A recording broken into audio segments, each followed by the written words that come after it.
অনেকেই বলেন আপু, ব্রয়লার মুরগি দিয়ে কি রোস্ট করা সম্ভব? এটা খেতে একটুও ভালো হয় না। আমি বলবো আপু সবার সাধ্যে তো থাকে না, তাই না?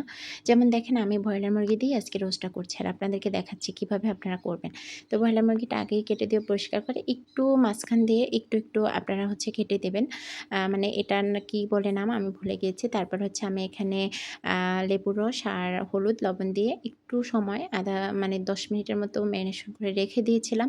তারপরে এখানে ফুটন্ত গরম পানিতে আমি সেই ম্যারিনেশন করা মুরগিটা দিয়ে সেটাকে ছেঁকে নিয়েছি। ছেঁকে এটাকে ভেজে নিয়েছি। এটার একটাই কারণ ব্রয়লার মুরগির যে এক্সট্রা একটা গন্ধ থাকে বা ভ্যাদা টাইপের একটা থাকে সেটাকে আমি হচ্ছে কমানোর জন্য এই কাজটা করেছি।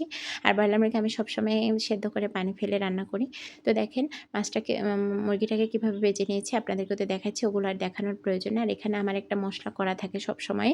সেই মশলাটা হচ্ছে টমেটো, ধনিয়া, তারপরে হচ্ছে পেঁয়াজ, বাদাম আর হচ্ছে কাঁচামরিচ এই সবগুলো ব্লেন্ড করা ছিল। সেই মশলাটা এখানে দিয়ে দিচ্ছি আদা বাটা, রসুন বাটা আর হচ্ছে দারুচিনি, এলাচ, লবঙ্গ, তৈল, ব্যাস। এটাকে ভালোভাবে কষিয়ে নিয়েছি। কষানোর মানে এমন পর্যায়ে কষাতে হবে উপরে যাতে মানে হচ্ছে তৈলটা চলে আসে।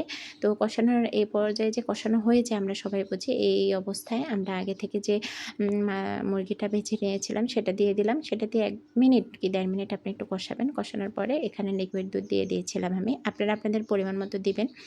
লিকুইড দুধটা দিয়ে আমি একটু জাল করে নেব। মানে এখানে বেশিক্ষণ জাল করব না। আমি হচ্ছে ১০ মিনিটের মতো জাল করে এটাকে হচ্ছে আবার কিছুক্ষণ রেস্টে রেখে দেব। আর এই ১০ মিনিট জালের ভিতরে আমি দেখেন পানিটা দুধটা দিয়ে এখানে চিনি দিয়ে দিচ্ছি। আমি যেহেতু ঝাল হচ্ছে রোস্ট করব আর লেবুর রস দিয়ে দিয়েছি। আপনারা অনেকে বলেন টক দই লাগে, এটা লাগে, সেটা লাগে। ভাই কিছুই লাগে না। স্বাদ না থাকলে কিছুই লাগে না। আপনি জাস্ট টেকনিক করে রান্না করবেন, কৌশল খাটিয়ে রান্না করবেন তাহলেই আপনার রান্না সুন্দর হবে। তো আমি চিনি আর লেবুর রস দিয়ে সবকিছু দিয়ে এটাকে ৫ মিনিট জাল করে অনেকক্ষণ হচ্ছে রেস্টে রেখে দিয়েছিলাম। তো রাখার পরে এটা রাখার একটাই কারণ মশলাটা যাতে ঢোকে। তারপরে আবারও চুলায় দিয়ে আমি দেখেন জাল করছি আর উপরে যে বেরেস্তাটা ছিল সেই পেঁয়াজ বেরেস্তাটা ছিল, বেরেস্তাটা আপনারা এই পর্যায়ে দিবেন। তাহলে দেখা যায় একটা সুন্দর কালার আসবে আর দেখতেও মানে দেখেন কত সুন্দর দেখাচ্ছে। তারপরে একবারে শেষের দিকে আমি এখানে দিয়ে দিচ্ছি, আমি যেহেতু ঝাল রোস্টের কথা বলেছি কাঁচামরিচটা দিয়ে দিয়েছি। এখানে আপনারা আস্ত কাঁচামরিচও দিতে পারেন। আমি মাঝখান দিয়ে এভাবে পাতালে হচ্ছে ফেলে দিয়েছি। কেননা এটার একটা ওই যে বললাম আমার সুন্দর দেখাতে হবে। দেখতে সুন্দর হলে তো খেতে সুন্দর হবে। আর ঝালটা যাতে ভালোভাবে ঢুকে আমি যেহেতু আগে দিইনি। আর এখানে আরেকটু সুন্দর করার জন্য আমি দিয়ে দিয়েছি কয়েকটা বিলাতি ধনিয়া পাতা ছিটিয়ে। আমার রোস্টটা কিন্তু দারুণ হয়েছে। আপনি কি শক্ত মুরগি দিয়ে করেছেন না ভেদা মুরগি দিয়ে করেছেন? এটা বোঝার কোনো ক্ষমতাই ছিল না। মানে সবাই চেটেপুটে খেয়েছে আর জিজ্ঞাসা করেছিল যে ফার্মের মুরগি বা ব্রয়লার মুরগির রোস্ট এত মজার কিভাবে হয়?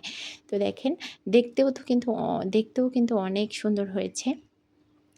তো যাদের সাধ্যের ভিতরে শক্ত মুরগিটা আপনারা করতে পারেন বা হাতের নাগালে অনেকেরই থাকে না, সাধ্য থাকে কিন্তু হাতের নাগালে থাকে না, তাদের জন্য এই টিপস। আর সবাই কিন্তু আবার এই টিপস ফলো করতে গিয়ে আমার সমালোচনা করার কোনো প্রয়োজন নেই। আপনাদের যাদের ইচ্ছে না করে তারা স্কিপ করে যেতে পারেন, যাদের ইচ্ছে করে তারা ফলো করতে পারেন। দেখেন ফাইনাল লুক। এটা স্বাদ না হয়ে কীভাবে পারে বলেন তো?